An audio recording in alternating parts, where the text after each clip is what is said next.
이기는 승리는 이것이니 우리의 믿음이니라. 우리가 이 말씀을 붙잡았죠. 올바른 믿음을 우리가 회복하면 결국은 세상에서 안 되는 것 같지만 승리할 수밖에 없습니다. 승리할 것이다가 아니고 승리할 수밖에 없는 거죠. 그 근거가 하나님의 말씀에 있는 거죠. 세상을 이기는 승리는 이것이니 우리의 믿음이니라. 그래서 우리는 날마다 하나님이 원하시는 그 믿음을 회복해야 됩니다. 그게 신앙생활이죠. 그 믿음이 있다면 세상이 아무리 어렵고 뒤집어진다 할지라도 이 믿음을 가진 자는 살아남고 오히려 그 세상을 변화시키고 안정시킬 수가 있는 거죠. 모든 재앙을 막고 오히려 하나님의 축복을 확산할 수 있는 증인으로 설 수 있는 것입니다. 그런데 사실 왜 이렇게 재앙이 일어나고 교회가 많은데도 불구하고 계속적으로 영적인 문제는 더 심해집니까? 잘못된 믿음을 가지고 있어서 그렇습니다. 하나님이 원하시는 믿음이 아닌 잘못된 믿음. 하나님이 원하시는 믿음은 뭡니까? 오직 예수 그리스도의 그 다 끝났다라고 하는 복음, 그 여자의 후손의 복음, 어떻게 보면 모든 문제의 끝판왕이 예수 그리스도예요. 그 예수 그리스도 안에서 모든 문제가 끝났거든요. 사실 이 믿음만이 올바른 믿음이고 그 외에는 사실은 뭐 그렇게 중요하지 않습니다. 나머지는 다 서로 지나가는 거. 이거 붙잡고 있으면 하나님의 계획은 여러 가지 문제를 통해서도 여러 가지 사건을 통해서도 이루어지는 것이기 때문에 이 올바른 믿음을 회복하는 게 굉장히 중요합니다. 그러면 올바른 믿음이 예수 그리스도의 십자가 사건 다 끝났다라고 하는 그것이 바로 올바른 믿음인데, 그러면 잘못된 믿음이 도대체 뭐냔 말이죠. 오늘 말씀을 통해서 다시 한번 내가 어떠한 믿음을 가지고 있는지 이것을 우리는 점검해 볼 필요가 있습니다. 예수님께서 제자들에게 물어봅니다. 현장에 많은 증거들을 보여주시고 또 많은 기적들을 보여주시고 또 많은 말씀들을 주시고 나서 예수님이 제자들에게 물어봅니다. 사람들이 나를 누구라 하느냐? 그 사람들이 예수님에 대해서 알고 있거든요. 예수님이 귀신을 쫓아내고 병든 자를 치유하고 안진뱅을 일으켜 세우시고 물고기 2마리와 떡 5개를 가지고 남자만 5,000명 먹이시고도 12바구니나 남았다라는 그것을 알고 있는 그 사람들. 그래서 예수님을 막 따라다닌 그 사람들. 예수님에 대해서 모르는 사람이 없죠. 그 당시에 정말 이제 우리 지금도 그렇잖아요. 뭐 어떤 유튜브 같은 경우에도 굉장히 조회수가 많은 것들이 있잖아요. 이슈가 되는 것들이 있잖아요. 이때는 인터넷이 없었지만 예수님이 하신 그 일은 그 시대에 아마 센세이션을 일으켰을 거예요. 왜냐하면 생각을 해보세요. 이 치료할 수 없는 이 병든 자들하고 귀신이 막 쫓아나가는데 그 시대에 그 사람들이 왔을 때 이거는 진짜 조회수 한 1,000만, 2,000만 나올 만한 어마어마한 사건이란 말이에요. 지금으로 따지자면 엄청난 조회수가 나올 그러한 전 세계적인 아마 유튜버가 됐을 거란 말이죠. 예수님이. 그런데 사람들이 그 많은 것들을 보고 나서 예수님에 대해서 뭐라고 얘기를 하냐면 예수님은 엘리야요, 세례 요한이요, 제사장 중에 하나다, 예레미야다. 지난주에 말씀드렸던 것처럼 예수님을 자기가 믿고 싶은 대로 믿는 거예요. 자기가 원하는 말씀을 붙잡는 것처럼 예수님은 나의 필요를 채워주는 그러한 분, 그 이상, 그 이하도 아닌 거죠. 자기가 보고 싶은 대로만 예수님을 보는 거예요. 우리가 자칫 잘못하면 복음을 내가 이용할 복음으로 전락해 버립니다. 그래서 자꾸만 합리화시켜요. 자기가 잘못해놓고도 복음, 일부러 잘못을 해놓고도 복음인데 뭐. 근데 그건 잘못된 거죠. 잘못된 건 잘못된 거죠. 예수님은 물론 예레미야적인 모습과 세례요한적인 모습과 또 엘리야적인 모습과 또 하나님의 말씀을 전했기 때문에 선지자적인 그런 모습들은 다 가지고 있습니다. 그러나 사실 그건 본질이 아니라는 거죠. 다시 말해서 사람들은 그 많은 예수님의 기적과 이적과 말씀을 듣고도 본론을 붙잡지 못하고 서론에 매여 있는 거죠. 우리가 복음을 듣는다 하지만, 복음의 응답을 받는다 하지만 본론 인생에 들어가지 못하고 서론 인생에 매일 때가 굉장히 많습니다. 응답도 받아요.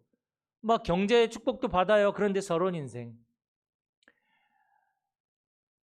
예수님이 그리스도인데 그리스도는 모든 문제 해결자거든요. 우리가 복음을 붙잡았다라고 할 때는 이 완전한 복음을 붙잡고 창세기 1장 28절에 생육하고 번성하고 다스리는 세계복음화, 이것까지 우리가 붙잡고 있다면 제대로 된 믿음입니다. 본론 인생입니다. 그게. 이거 놓친 거는 정말로 어떻게 보면 많은 것들을 놓치고 있는 것입니다.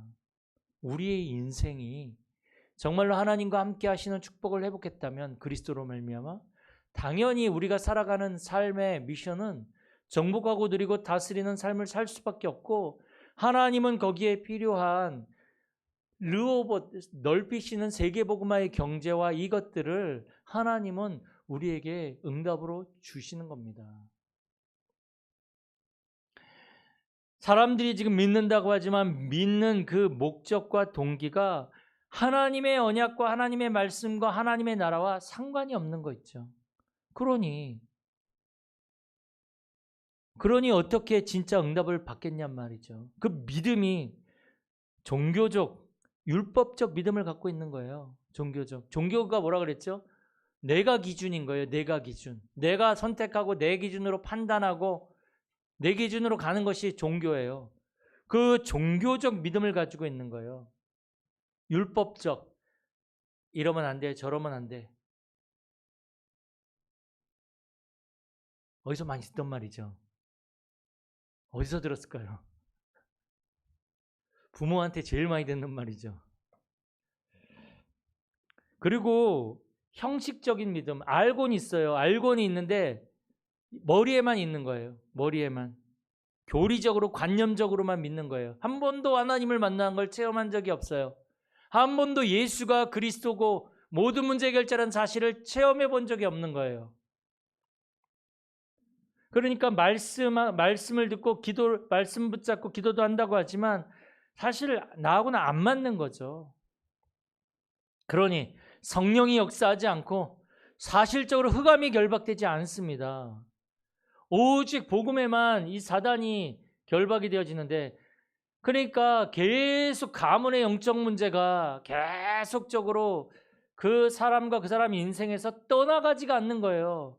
그러니 계속 어려움이 올 수밖에 없는 거죠. 진짜 하나님이신 응답도 못 받고 능력도 없고 영적으로 한 번도 이런 영적인 체험을 해보지를 못하는 거죠.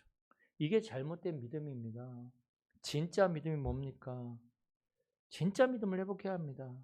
그러니까 잘못된 믿음을 가지고 있으니까 삶 속에서도 사실은 올바른 응답을 받을 수가 없는 거죠. 오늘 24절에 보니까 배를 타고 가는데 제자들이 배를 타고 가는데 풍랑이 있는 거예요. 물결이 막 치는데 이 물결로 말미암아 고난을 당한다라고 기록되어 있거든요.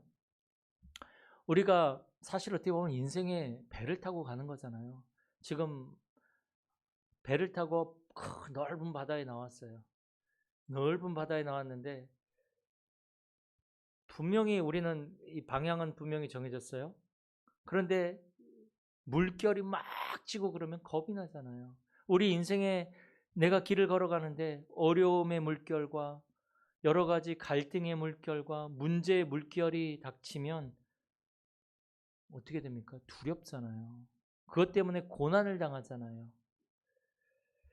그래서 그것 때문에 우리가 주저앉기도 하고 힘들어하기도 하고 그것 때문에 우리는 굉장히 어려움을 당하기도 합니다. 근데 그때에 오늘 말씀에 보면 예수님이 물 위로 걸어오십니다. 그런데 물 위로 걸어올 때 제자들이 놀라서 유령이라고 무서워 소리를 지릅니다.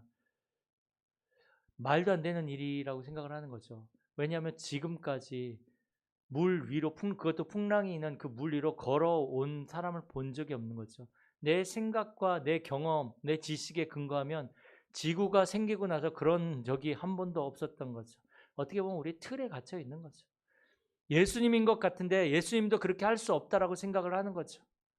우리가 인생을 살아갈 때 복음이라고 하지만 그리스도 모든 문제 끝이라고 하지만 우리의 틀에 매여서 나도 모르게 내가 안 된다라고 불신앙하고 내 생각의 틀에 갇혀버립니다. 그럼 진짜 응답을 받을 수가 없는 거죠. 제자들이 얘기를 합니다. 주여, 만일 주님이시거든 나에게 명해서 물 위로 오라고 명하소서. 28절에 베드로가 그렇게 얘기를 하죠.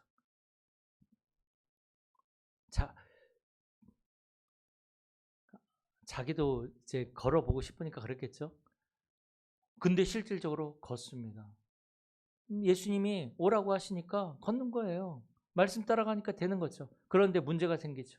걸어가다가 보니까 작은 물결이 일어나니까 그 물결이 예수님이 안 보이고 물결이 보이니까 그 물결 때문에 두려움이 찾아오니까 이제 가라앉아서 이제 빠지기 시작하는 거죠. 예수님만 바라보고 갈 땐 괜찮았는데 물결이 보이기 시작하니까 우리도 그렇잖아요. 우리가 복음이라고 하지만 세계복음화라고 하지만 약간의 경제적인 어려움이라든지 문제가 왔을 때 우리가 그 베드로처럼 물에 빠져가잖아요. 거기에 빠져들어가 버리잖아요. 그게 우리의 인생입니다. 그게 우리의 믿음이란 말이에요. 믿음의 결과예요. 예수님을 바라보고 가는 것이 믿음인데 다른 것이 보이는 것이 틀린 믿음이란 말이죠. 우리는 그렇게 신앙생활을 할 때가 너무나 많이 있습니다. 빨리 우리는 예수님을 바라봐야 됩니다. 그래서 히브리서에 보면 히브리 기자가 이렇게 얘기하죠. 예수를 깊이 바라보라. 깊이 생각하라. 그게 믿음입니다. 그게 올바른 믿음이라는 거죠. 그때 예수님이 말씀하시죠. 뭐라고 말씀합니까? 예수님이 건져주시는 것이 아니라 믿음이 적은 자여 왜 의심하느냐. 결국은 믿음이 없는 거예요. 다른 게 문제가 아닌 거예요. 지금 빠져들어가는 환경, 이 지금 물결이 치는 거 이게 문제가 아니라 예수님이 보실 때 믿음이 없다라고 얘기를 하는 거예요. 믿음이 없는 자요. 그게 문제인 거예요. 지금 물결이 문제가 일어나고 어려움이 오고 이게 문제가 아니라 믿음이 없다라고 예수님은 지적하시는 거예요. 우리 인생이 살아가는데 참 많은 세월을 살아갑니다. 많은 경험들을 하고 또 많은 사람들을 만났습니다. 그럼에도 불구하고 우리는 믿음이 없을 때가 너무나 많습니다. 믿음 때문에 결국은 우리가 무너지는 거예요. 없어서. 문제 때문에 망하는 게 아니라니까요. 가난해서 우리가 무너지는 거 아니라니까요. 믿음이 없는 거예요. 지금 예수님이 그거 말씀하시는 거예요. 믿음이 없는 자여 너 왜 의심하느냐. 예수님은 지금 오라고 했는데 니는 지금 나를 바라본 게 아니라 물결 바라본 거 아니야. 그러니까 빠져들어갔지.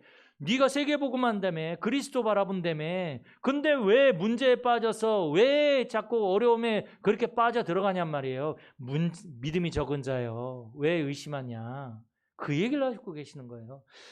그래서 왜 오전과 연결되어지는 말씀이지만 세상을 이기는 승리는 이것이니 우리의 믿음이니라. 이 말이 이게 굉장히 중요한 말입니다. 믿음.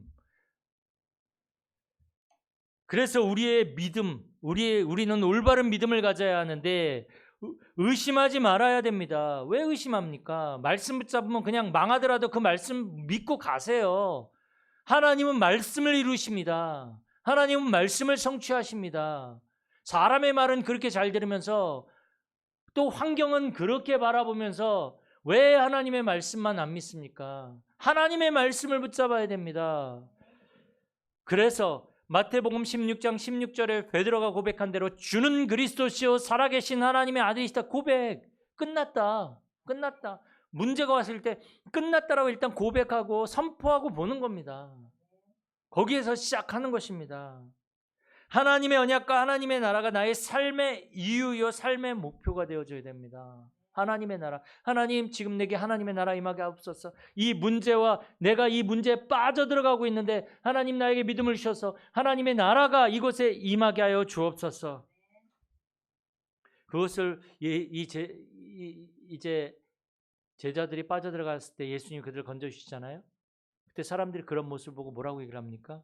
진실로 하나님의 아들이로소이다. 사람들은 뭘 보여줘야만 믿어요. 우리는 자꾸 그 문제당하고 해결하고 그렇게 믿지 말고 어떤 상황이 있든지 간에 예수님이 그리스도라고 고백하는 믿음의 사람들이 되어줘야 됩니다. 그게 바른 믿음입니다. 진실로 하나님의 아들이로소이다. 사실 예수님은 문제 가운데 있다 할지라도 외면하진 않습니다. 제자들에게 지금 말씀하신 것처럼 27절에 안심하니 내니 두려워하지 마라. 저는 이사야 43장의 말씀을 가장 좋아하는데 두려워하지 말라 내가 너와 함께함이니라. 놀라지 말라 나는 내 하나님이 됨이라. 내가 너를 굳세게 하리라. 내가 의로운 오른손으로 너를 붙들리라. 저는 이 말씀을 굉장히 좋아하거든요. 저는 이 말씀을 항상 암송하고 사실 이 말씀이 제 20대 때에 저에게 굉장히 항상 힘들 때에 저에게 힘을 주던 말씀입니다. 우리를 굳세게 하시고 우리에게 힘을 주신 하나님, 두려워할 일들이 무서워할 일들이 너무나 많지만 하나님이 나를 붙들어 주시고 나를 굳세게 하기 때문에 두려워하지 말라는 거죠. 예수님도 지금 결국은 같은 말씀이에요. 물결이 있지만 안심하라. 내가 있지 않냐. 내가 네 옆에 있으니까 두려워하지 마라. 두려워할 문제들이 너무나 많이 있지만 두려워하지 말라. 내가 너와 함께함이니라. 이걸 믿는 믿음을 우리가 가져야 된단 말이죠. 미래가 두렵죠. 뭘 해야 할지 우리가 참 불안하잖아요. 두려워하지 말라. 내가 너와 함께함이라. 내가 의로운 오른손으로 너를 붙들리라. 그래서 오전에 말씀드린 대로 요한일서 5장 4절 세상을 이기는 승리는 이것이니 우리의 믿음이니라. 세상을 이기는 믿음. 히브리서 11장 38절 세상이 감당치 못할 사람이 누굽니까? 믿음을 가진 사람을 세상이 감당치 못하는 거예요. 사단이 감당치 못하는 거예요. 믿음 가져야 돼요. 믿음. 하나님을 기쁘시게 하는 것은 다른 거 아닙니다. 우리의 믿음입니다. 우리가 믿음이 있다면 하나님은 기뻐하시는 것입니다. 그리고 우리가 정말 이 언약을 붙잡고 우리가 이 언약을 믿고 간다면 우리를 통해서 생명이 살아나는 일들이 일어나고 성령이 역사하시고 하나님의 창조의 능력이 나타나기 시작합니다. 우리의 그 안 되어졌다라고 하는 경제, 산업의 생명의 역사가, 창조의 역사가, 성령의 역사가 일어나기 시작합니다. 사실 하나님은 지금도 보호자의 능력으로 시공간 초월의 능력으로 역사하고 계십니다. 시공간 초월의 능력이 우리 가운데 임해야 됩니다. 오늘 이 본문에서도 하나님의 초자연적 능력이 그 제자들에게 나타났던 것처럼 우리에게도 이 믿음이 있다면 이 역사가 나타납니다. 문제 있다 할지라도 믿음 회복할 때 하나님의 초자연적인 역사들이 일어나기 시작합니다. 예수님은 무리를 걸으시고 바람을 잠잠케 하시고 모든 사람을 치유하는 치유의 능력이 있으시잖아요. 의심하지 마시고 이번 한 주간도 올바른 믿음, 예수가 그리스도라고 하는 끝났다라고 하는 이 올바른 믿음을, 이 언약적 믿음, 이게 언약적 믿음이에요. 이 언약적 믿음을 회복하시고 생명의 역사가, 성령의 역사가, 창조의 역사가 우리 자신에게, 우리가 하는 모든 일에, 우리가 하는 모든 그 산업 속에, 경제 속에 나타날 수 있도록 믿음을 회복하는, 하나님 나에게 믿음을 주옵소서 기도하면 됩니다. 우리 모든 성도님들이 되기를 축복합니다.